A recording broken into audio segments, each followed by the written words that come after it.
ನಲ್ಲಿಯ ವಾಷರ್ ಬದಲಿಸುವುದು. Washer replacement. Washer ನಲ್ಲಿಯ ನಿರ್ಣಾಯಕ ಭಾಗವಾಗಿದೆ. ಸ್ಪಿಂಡಲನ್ನು ತಿರುಗಿಸುವುದರಿಂದ ನಲ್ಲಿ ತೆರೆಯುತ್ತದೆ ಅಥವಾ ಮುಚ್ಚುತ್ತದೆ. ವಾಷರ್ನಲ್ಲಿ 2 ವಿಧಗಳಿವೆ. ಒಂದು ರಬ್ಬರ್ ಟೈಪ್, ಮತ್ತೊಂದು ನೈಲಾನ್ ಟೈಪ್.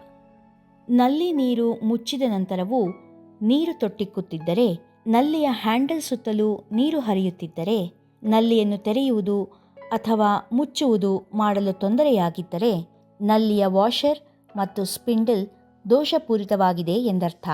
ವಾಷರ್ ಅಸಮರ್ಪಕವಾಗಿ ಕಾರ್ಯನಿರ್ವಹಿಸಲು ಕಾರಣವೇನು ಎಂದು ನೋಡೋಣ.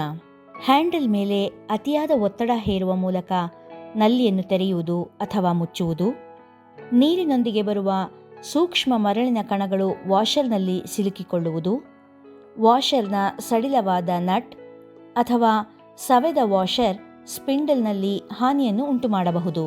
ವಾಷರನ್ನು ಬದಲಾಯಿಸಲು ಮಂಕಿ ಪ್ಲೈಯರ್, ಪೆಂಚ್ಕಸ್ ಅಂದರೆ ಸ್ಕ್ರೂ ಡ್ರೈವರ್, ಟೆಫ್ಲಾನ್ ಟೇಪ್ ಮತ್ತು ಸುರಕ್ಷತಾ ಕೈಗವಸುಗಳು ಬೇಕಾಗುತ್ತವೆ. ವಾಷರನ್ನು ಹೇಗೆ ಬದಲಾಯಿಸುವುದು ಎಂದು ನೋಡೋಣ. ಮೊದಲು ನಲ್ಲಿಯನ್ನು ಆನ್ ಮಾಡಿ ಮತ್ತು ಲೀಕೇಜ್ ಸ್ಥಳವನ್ನು ಪತ್ತೆ ಮಾಡಿ. ಸ್ಕ್ರೂ ಡ್ರೈವರ್ ಬಳಸಿ ನಲ್ಲಿಯ ಕ್ಯಾಪನ್ನು ತೆಗೆಯಿರಿ. ಸ್ಕ್ರೂ ಡ್ರೈವರ್ನ ಸಹಾಯದಿಂದ ನಾಬ್ನ ಸ್ಕ್ರೂವನ್ನು ತೆಗೆಯಿರಿ.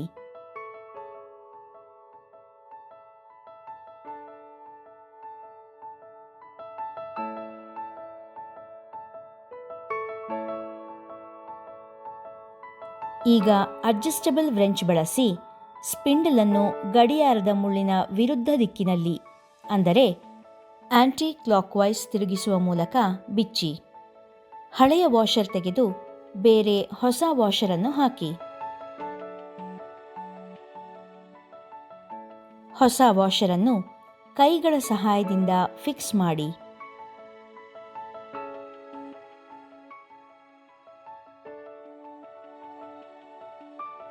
ಸ್ಪಿಂಡಲನ್ನು ಹಾಕುವಾಗ ಅದನ್ನು ಗಡಿಯಾರದ ರೀತಿ ಪ್ರದಕ್ಷಿಣಾಕಾರವಾಗಿ ತಿರುಗಿಸಿ.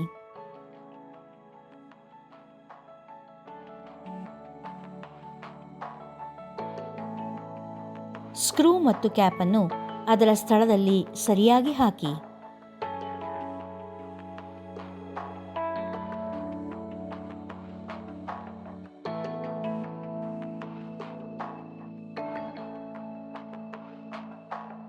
ಈಗ ನೀರಿನ ಸಪ್ಲೈ ಆನ್ ಮಾಡಿ ಮತ್ತು ನಲ್ಲಿಯಿಂದ ನೀರು ಲೀಕ್ ಆಗುತ್ತಿದೆಯೇ ಎಂದು ಚೆಕ್ ಮಾಡಿ. ನಲ್ಲಿ ಹಾಳಾಗಿದೆ ಎಂದು ನಾವು ಹೇಳುವಾಗ ಹೆಚ್ಚಾಗಿ ನಲ್ಲಿಯ ವಾಷರ್ ಹಾಳಾಗಿರುತ್ತದೆ. ಆದ್ದರಿಂದ ಮುಂದಿನ ಸಲ ನಲ್ಲಿಯನ್ನು ಬದಲಾಯಿಸುವ ಮೊದಲು ವಾಷರನ್ನು ಪರೀಕ್ಷಿಸಲು ಮರೆಯದಿರಿ.